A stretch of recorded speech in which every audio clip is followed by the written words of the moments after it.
2024-25ஆம் ஆண்டுக்கான பொறியியல் மாணவர் சேர்க்கை கலந்தாய்வை உயர்கல்வித்துறை அமைச்சர் பொன்முடி தற்போது தொடங்கி வைத்திருக்கிறார். 3 சுற்றுகளாக இந்த பொறியியல் கலந்தாய்வானது தற்போது நடைபெற இருக்கிறது. 7.5% இடஒதுக்கீட்டின் கீழ் சிறப்பு பிரிவினருக்கான கலந்தாய்வு தற்போது தொடங்கி இருக்கிறது. மேலும் பொது பிரிவினருக்கான கலந்தாய்வானது வருகிற ஜூலை 29ஆம் தேதியன்று தொடங்க இருப்பதாகவும் தெரிவிக்கப்பட்டிருக்கிறது.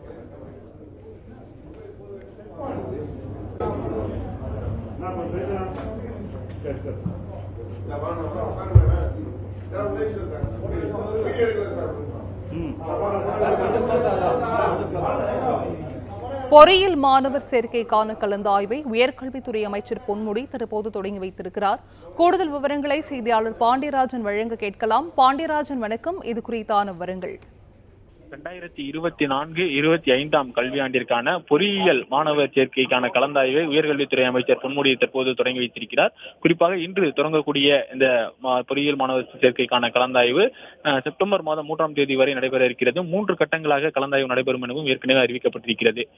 தற்போது இன்று நடைபெறக்கூடிய கலந்தாய்வு 7.5 அரசு பள்ளிகளில் படித்து இடஒதுக்கீடு பெறக்கூடிய மாணவர்களில் சிறப்பு பிரிவினர், மாற்றுத்திறனாளிகள், முன்னாள் இராணுவத்தினரின் வாரிசுகள் மற்றும் விளையாட்டு பிரிவினருக்கான அந்த கலந்தாய்வு என்று தற்போது தொடங்கி வைக்கப்பட்டிருக்கிறது.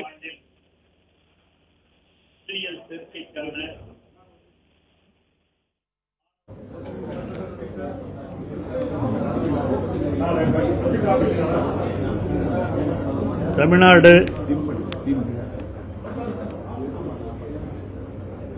2024ஆம் ஆண்டில் பொறியியல் சேர்க்கைக்கான மாணவர்களுடைய தேர்ச்சி ஆன்லைன் மூலமாக இன்று துவக்கி வைக்கப்படுகிறது. குறிப்பாக இன்று முதல் நாளில் சிறப்பு பிரிவினர்கள், குறிப்பாக மாற்றுத்திறனாளிகள், விளையாட்டு வீரர்கள், முன்னாள் போர் வீரர்களுடைய வாரிசுகள் ஆகிய இந்த 3 பிரிவினருக்குமான சிறப்பு பிரிவினர்களுக்கான ஆன்லைன் மூலமான கலந்தாய்வு இன்று நடைபெறுகிறது. இதில் குறிப்பாக மாற்றுத்திறனாளிகள் இந்த 7.5%, இது அரசு பள்ளிகளிலே படித்த மாணவர்களுக்கான இன்று அதற்கான தேர்வு மட்டும் இன்று நடைபெறுகிறது. ஒவ்வொரு பிரிவிலேயும் 7.5% உண்டு. இந்த ஸ்பெஷல் சிறப்பு பிரிவினருக்கு இருக்கிற இந்த பிரிவில் 7.5% மாணவர்களுக்கான இடஒதுக்கீடு இன்று துவக்கி வைக்கப்படுகிறது. அந்த 7.5% இடஒதுக்கீட்டில் சிறப்பு பிரிவினர்களுக்காக நான் முதலிலே சொன்னதைப் போல மாற்றுத்திறனாளிகளுக்காக 111 பேருக்கு இதிலே சேர்வதற்கான இடங்கள் இருக்கின்றன. ஆனால் அதற்கான விண்ணப்பங்கள் 664 விண்ணப்பங்கள் வந்திருக்கின்றன. 111 பேர் இதிலே சேர்த்துக் கொள்ளப்படுவார்கள். இந்த 111 பேர் போக மீதமுள்ள மாணவர்கள் பொது பிரிவிலேயும் அவர்கள் கலந்து கொள்வதற்கு வாய்ப்பு இருக்கிறது. பொது பிரிவிலேயும் கலந்து கொள்ளலாம். அதற்கு அடுத்து இருக்கிற எம்பிசி, பிசி, எஸ்சி போன்ற பிரிவுகளிலேயும் அவர்கள் கலந்து கொள்வதற்கு வாய்ப்பு இருக்கிறது. ஆக மொத்த மாணவர்கள் கிட்டத்தட்ட மாற்றுத்திறனாளிகளில் 664 மாணவர்கள் இதிலே விண்ணப்பித்திருப்பவர்கள். அதிலே 111 பேர்கள் 7.5% இந்த இடஒதுக்கீட்டிலே, இந்த 664 பேர் 7.5% வீட்டில் அரசு பள்ளிகளிலே படித்துவிட்டு விண்ணப்பித்தவர்கள் தான் 664 பேர். இன்னும் மற்ற பள்ளிகளிலே படித்த மாணவர்கள்லாம் கூட விண்ணப்பித்திருப்பார்கள். அவர்களுக்கெல்லாம் பொது பிரிவு மற்ற பிரிவுகளின் கீழே கிடைப்பதற்கான வாய்ப்புகள் இருக்கின்றன. ஆக இந்த 664 பேரில் இன்று 111 பேர்களுக்கு இதிலே கிடைக்கிறது. அதான் நான் முதலே சொன்ன மாதிரி பொது பிரிவிலேயும் 7.5% இருக்கிறது. அதிலேயும் இந்த இவர்கள் கலந்து கொள்வதற்கு, மற்ற மாணவர்கள் கலந்து கொள்வதற்கு வாய்ப்புகள் இருக்கின்றன. இதுதான் இன்று கிட்டத்தட்ட 38 பேர், அதில் 38 பேர் இந்த விளையாட்டு பிரிவிலிருந்து 38 பேரும், அதே போல முன்னாள் இராணுவ வீரர்களுடைய வாரிசுகள் 11 பேரும் இன்று தேர்ந்தெடுக்கப்படவிருக்கிறார்கள். ஆகவே இவர்களெல்லாம் இன்று தேர்ந்தெடுக்கப்பட்டு விடுவார்கள். 168 பேர் அவர்களுக்கான தேர்வு 7.5% கீழே 168 பேர்களுக்கு இன்று தேர்வு செய்யப்படுவார்கள். அதற்கான ஆன்லைன் நடைபெற்று கொண்டிருக்கிறது. கிட்டத்தட்ட 2 மாணவர்கள் இப்பொழுது அதில் இப்போ ஆரம்பங்கிறதுனால 2-3 மாணவர்கள் தான் ஆன்லைனில் இப்பொழுது விண்ணப்பித்திருக்கிறார்கள். இன்னும் பல மாணவர்கள் வருவார்கள். அதுவும் குறிப்பாக இந்த 3-4 மாணவர்கள் எண்ணிக்கை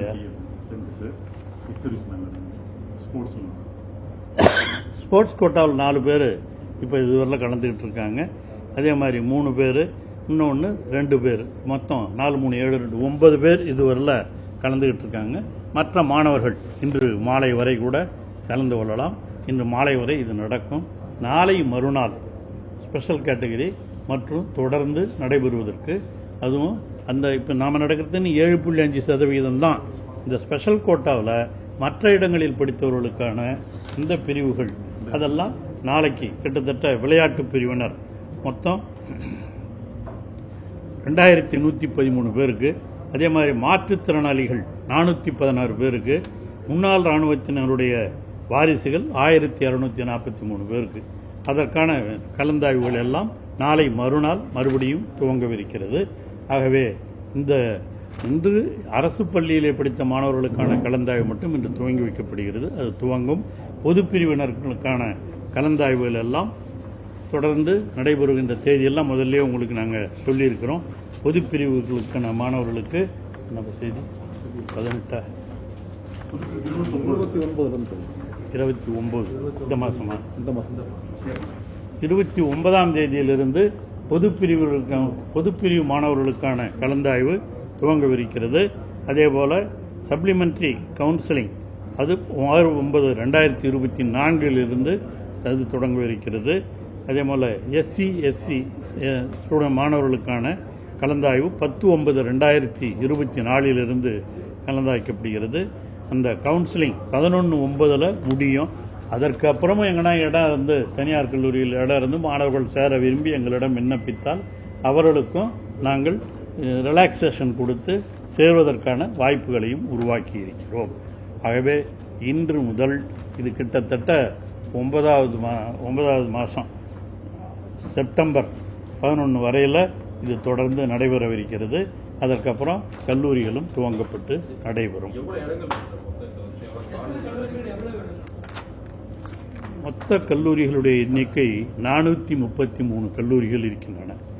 இந்த 433 கல்லூரிகளில் கிட்டத்தட்ட இதுவரையில் வந்திருக்கிற விண்ணப்பங்கள், அந்த கல்லூரிகளுக்காக வந்திருக்கிற விண்ணப்பங்கள் 2,40,491 பேர் விண்ணப்பித்திருந்தார்கள்.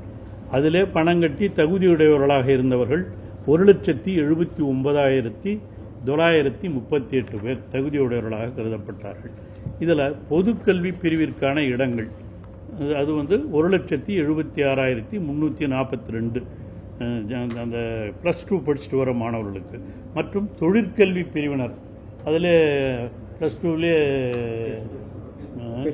வொகேஷனல் கோர்ஸ் படிச்சுட்டு வராங்க இல்லையா, அவர்களுக்காக கிட்டத்தட்ட 3,596 2% அவர்களுக்காகவும் நாம் ஒதுக்கி வைத்திருக்கிறோம். அதற்கான இடங்களும் அவர்களுக்கு கொடுக்கப்படும். ஆக மொத்தம் 1,79,938 பேர் இப்போ இதுக்கு ஆன்லைனில் கலந்துக்கிறாங்க.